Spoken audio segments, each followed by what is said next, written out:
Hello बच्चों, let's read the question. So question says that when 0.1 mole of C8H18 liquid at 300 Kelvin is completely burned at a constant pressure.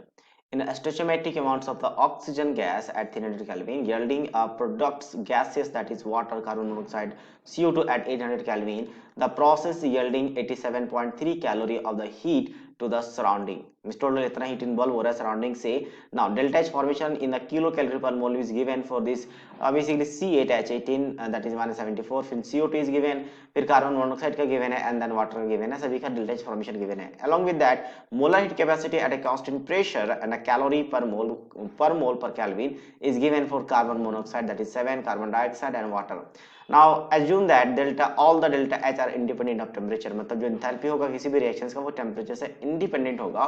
तो the question is asking that what is the magnitude of the work done by the system.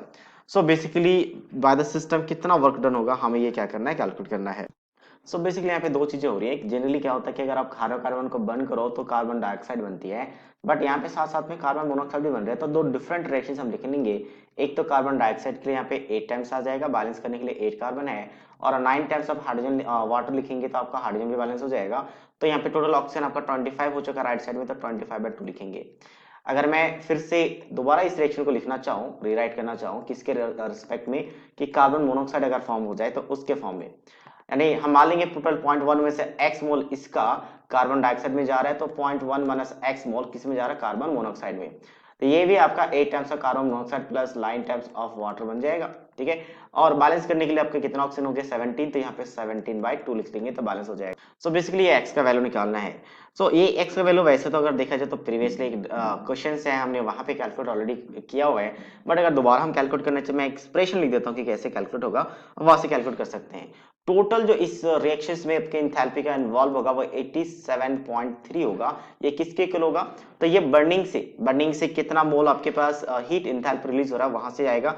तो उसके लिए फिर हमें क्या करना पड़ता है, इसका एंथैल्पी ऑफ कंबशन कैलकुलेट करना पड़ता है, क्योंकि ये पैराग्राफ है तो already enthalpy of combustion calculate किया हुआ है इसके प्रीवियस क्वेश्चंस में. तो यहाँ पे हम क्या करेंगे, डायरेक्ट यूज कर लेंगे enthalpy of combustion of first reaction and the second reaction. ठीक है, तो एक काम करते हैं, सेकंड डाटा पे हम इसको डायरेक्टली लेते हैं कि यहाँ से हम क्या मानते हैं, जो एक्स मोल यहाँ पे माना है इसका, तो ये एक्स के वैल्यू क्या होता है, कंबशन का फॉर्मूला लगा के ये वैल्यू कितना आ जाता है, दैट इज इक्वल्स टू 0.05 आ जाता है, ये नंबर ऑफ मोल्स. ठीक है, तो हमें कैलकुलेट क्या करना है, magnitude of the work done.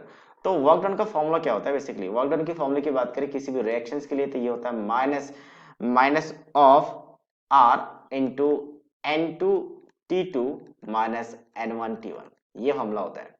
तो ये फॉर्मूला हम डायरेक्टली यहाँ पे यूटिलाइज कर सकते हैं. ठीक है, तो क्या हो जाएगा यहाँ पे फॉर्मूले से, अगर इसका हमने 0.05 मोल माना है तो इसका कितना मोल बनेगा, CO2 का बेसिकली, तो CO2 का बन जाएगा 0.05 टाइम्स ऑफ 8 मोल्स बन जाएगा इसका. ठीक है, तो हम ये चीज लगा सकते हैं. अच्छा, इसका कितना बनेगा, तो इसका 0.05 टाइम्स ऑफ 9 मोल, तो ये बन गया. अच्छा, वैसे वाटर की बात करें तो वाटर का टोटल मोल 9 बनता है. हम ये चीज भी यूज कर सकते हैं कि यहाँ पे और यहाँ के ऐड करके यहाँ पे कितना होगा, तो 0.1 में से 0.05 सब्ट्रैक्ट कर लेंगे तो आपके पास कितना बचेगा, 0.05 बचेगा. मतलब हाफ उधर है हाफ इधर है, 0.05. तो उसके रेस्पेक्ट में 0.05 आपका यहाँ पे कार्बन मोनोऑक्साइड होगा, यानी कि 8 से मल्टीप्लाई होगा, और सेम इतना ही आपके पास यहाँ पे भी इन्वॉल्व होगा. और इसकी अगर हम बात करें तो कितना आ जाएगा, 0.05 टाइम्स ऑफ 9. तो टोटल वाटर का 9 मोल हो चुका है. अब R तो कॉमन है सब में, यहाँ पे कॉमन ले लेते हैं. N2 की बात करते हैं. N2 मतलब यहाँ पे क्या करना है, प्रोडक्ट यानी फाइनल टेम्परेचर. तो फाइनल टेम्परेचर यानी कंबशन के बाद की बात होगी, तो यहाँ पे कार्बन मोनोऑक्साइड है. तो इसके लिए कितना आ जाएगा, मोस 0.05 इंटू किससे मल्टीप्लाई करेंगे, 8 के साथ, प्लस में 0.1 में से हम कब सब्ट्रैक्ट करेंगे 0.0. अच्छा, इसमें आपके पास 8 मोल्स, इसका भी हम लिखेंगे साथ साथ में कि 0.05, या तो हम इसको डायरेक्टली 0.05 लिख सकते हैं, फिर 0.1 में से 0.05 को सब्ट्रैक्ट करके हम 8 से मल्टीप्लाई कर दे कार्बन मोनोऑक्साइड के लिए. ठीक है, प्लस वाटर के लिए तो डायरेक्टली हम दोनों को ऐड कर लेंगे, तो दोनों को ऐड करेंगे तो एग्जैक्टली आपके पास 0.9 आ जाएगा. ठीक है, और ये मल्टीप्लाई किसके साथ, ये आपका फाइनल टेम्परेचर है 800 केल्विन. फाइनल टेम्परेचर यहाँ पे क्वेश्चन में गिवन है, that is 800 kelvin, minus of, तो ये R सबसे मल्टीप्लाइड है, माइनस ऑफ R दोबारा आएगा. तो अब दोबारा हम बात करें तो 0.05 इनिशियल टेम्परेचर की बात करें तो इनिशियल में बस आपके पास ये और ये था एज ए गैस फॉर्म में, और गैसेस फॉर्म में ही लेना हमें. तो 0.05 multiply of number of moles कितने हैं यहाँ पे आपका कोफिशिएंट, तो ये 25/2 है.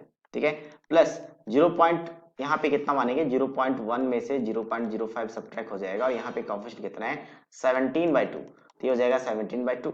तो ये ब्रैकेट क्लोज। अच्छा इसमें हम क्या करेंगे, 300 से मल्टीप्लाई कर लेंगे और ऑप्शन में किलो कैलोरी दिख रहा है तो आर का वैल्यू हम कितना ले लेंगे, 2 ले लेंगे किलो कैलोरी में। तो ये पूरा कैलकुलेशन करने के बाद ये वैल्यू कितना आ जाता है, आर का वैल्यू 2 लेने के बाद 2090 कैलोरी। तो किलो कैलोरी में कितना हो जाएगा 2.09 किलो कैलोरी, जो कि ऑप्शन नंबर बी के साथ मैच कर रहा है। So that means B is the right answer of this question. So I hope you understood it well. All the best.